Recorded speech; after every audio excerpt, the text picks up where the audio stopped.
What's up everybody, Craig here, Doctor of Physical Therapy from the Prehab Guys. Today, we're gonna be talking all things Turkish get-up. First things first, like I said, let's make sure that the Turkish get-up is something safe for you, because if it's not safe for you, if you're gonna expose different body areas, what's the point of even doing it? So number one, do you have good shoulder range of motion?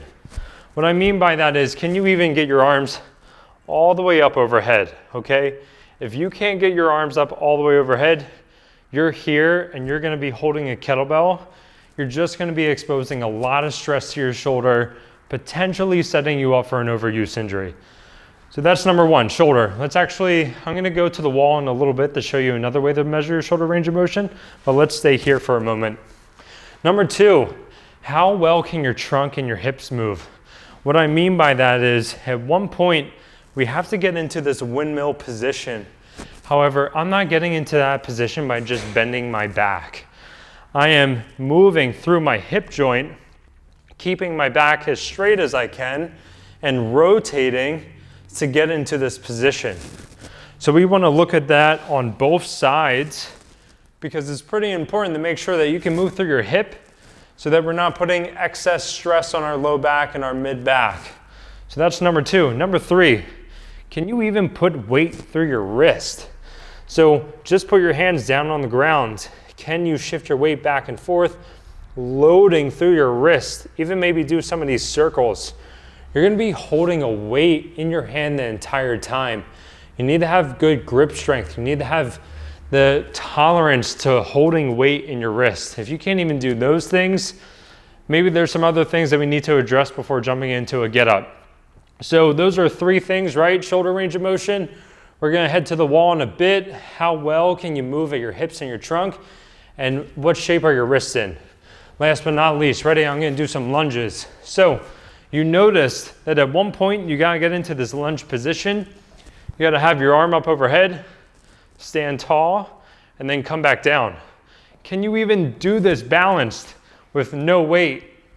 All right, so we wanna make sure that this looks good, that this looks clean, and you're not compensating, because if you don't have good form and good stability in the rest of your body, you're gonna have to make up for it with your shoulder, and this is how people put too much stress on their shoulder.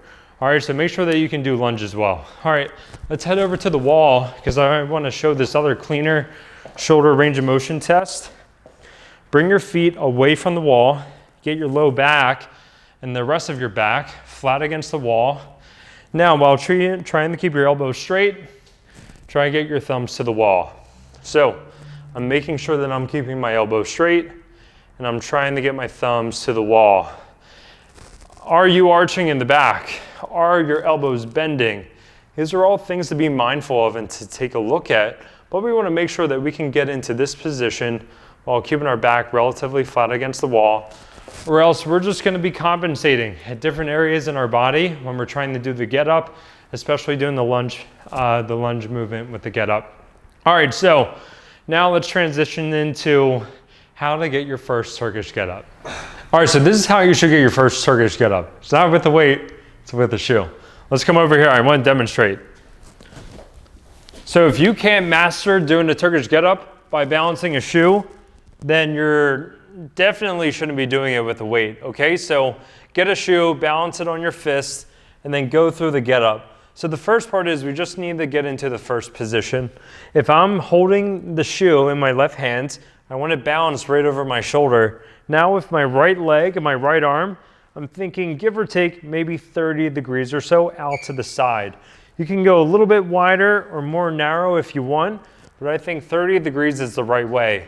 Now I'm gonna push through my left leg, pushing through my right arm, pushing through my right heel. I'm pushing into the ground and punching up to the ceiling. This is step one. This is the beginning of the roll. Now from here, I need to really push through my left foot, push through my right elbow, to get my chest high. I'm still rolling and punching. Now, step two, we need to do this arm transition. So I need to get off my elbow and get my right arm straight. Now, in this position, we're going to do the next step. We're going to lift up and bridge Okay, so we're holding this position for a split second. Now the next step is we're going to sweep the leg. This is all a little bit slow motion, okay? But now we're sweeping the leg. When I take a look down, my right knee should be close to my right hand.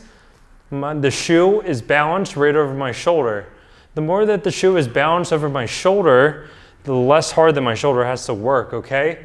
If this is anywhere else, my shoulder is gonna have to work a little bit harder. So just to get an appreciation for this, I'm moving through my hip, right? I have my shoe balanced over my shoulder. My trunk is relatively straight. I'm not really bent or contorted. I'm rotating through my upper body. Now we need to transition into this half kneeling lunge position. I can rotate my leg a little bit. Now from here, the next step, we're going to stand tall. Okay, now we are standing tall here. I would have rotated my foot a little bit more, but the turf didn't feel great on my knee. But you want to rotate that to ideally get into a good lunge position. Now you're just going to reverse everything that you just did. So now come into a reverse lunge. Again, this shoe is still balanced over my shoulder. Now I'm going to turn this foot a little bit without destroying my knee on this rough turf. And now the next step, I'm going to do this windmill. So take a look. I'm going to do it a few times. Hopefully I can balance the shoe. What I'm doing is with my right hand, I'm going to place it outside my right knee. As I do that, I'm pushing my hips this way. So take a look here, push my hips this way, rotate my body, get my right hand down there. I feel a stretch in my left glute. And again, this shoe is positioned right over my shoulder.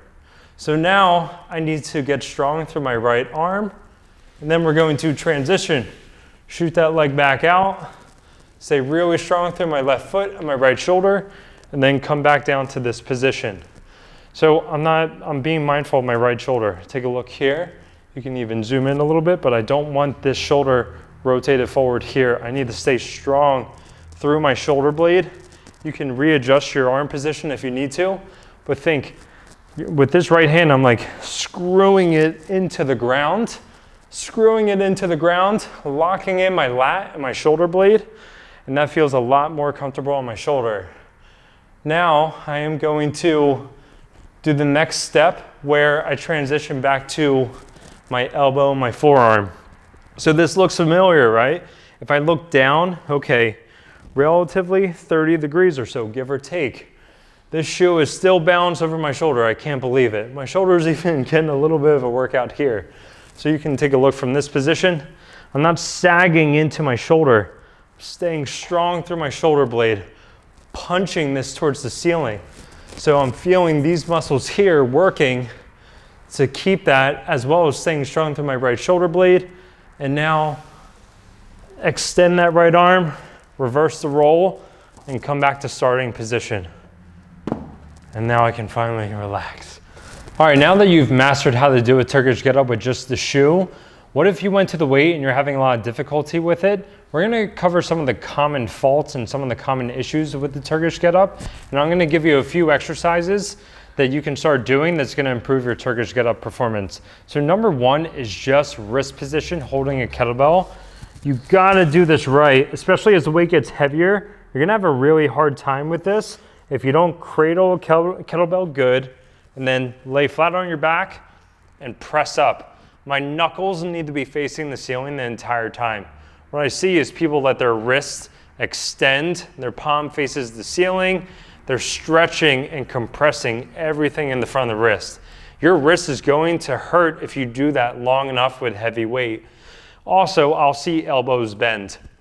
So you need to stay strong through your shoulder blade, lock in that shoulder blade, get your lats activated, squeeze the crap out of that handle, and keep your elbow straight. So that's number one. Number two is the roll.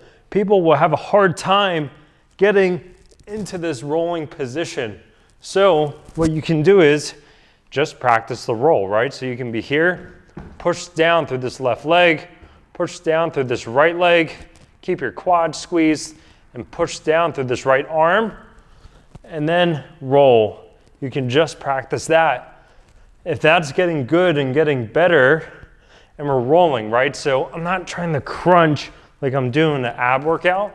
I am rolling. So practice that roll. Once that gets good, then you can practice to this. Come down, come back up. Roll, get on up, come back down. If that's giving you too much trouble, you can just be here, and now you can roll this way. So keep both knees bent. So this, we're just getting comfortable with rolling, and we're getting comfortable with our shoulder being stabilized and working in this position. Because not only does our shoulder have to work with the kettlebell right over it, with the Turkish get up a lot, we get sideways. So this is like a rolling arm bar with the kettlebell. I really like these ones. You can even take it a step further where you go here, go up on the forearm. You can get pretty creative with this stuff. All right, so rolling and wrist position are 2. Now, what if you're having trouble with this leg sweep where we get here? I'll demonstrate it without the kettlebell, but we're here, boom, boom, okay. Now, what about the bridge where I'm here, okay? So how do I get from here to boom, this leg sweep? So just exactly practice that. You can do it with the weight. You can do it with a shoe, but I'll demonstrate it here. Let's get here, position up, okay. Bridge up, strong through my right arm, strong through my left hip, strong through my right leg, lower back down. When I lower back down, I'm being mindful of that right shoulder, right? So keep it back, keep it pinned down, bridge up, bridge up. So that's one thing. Now, if you just need to work on the leg sweep, just get here, practice this. Be here, okay, that was good. Come back down. Sometimes I think we're always so focused on the kettlebell, as we should be, but this is a really nice way to practice this drill and make sure that you're getting your knee in the spot that it needs to be in. So it should be behind your hand, maybe a little bit inside, closer towards my other leg.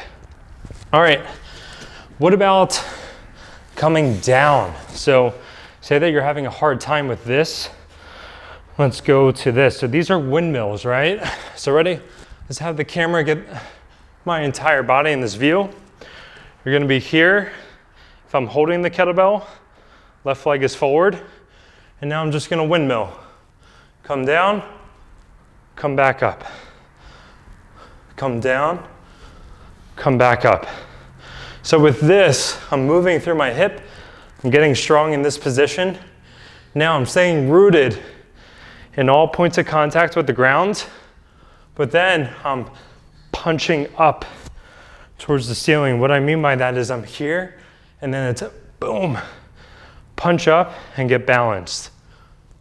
Boom, punch up and get balanced. So that's a really good shoulder stability, part task exercise of the get up. Last but not least, if you're having trouble with the lunge, just practice lunges with an overhead kettlebell press. So it's here, stand up, come down, stand up, down, stand up. The entire time, keeping this kettlebell positioned right over my shoulder. I don't want to see anything where you come down, your arms lowers, you're moving around.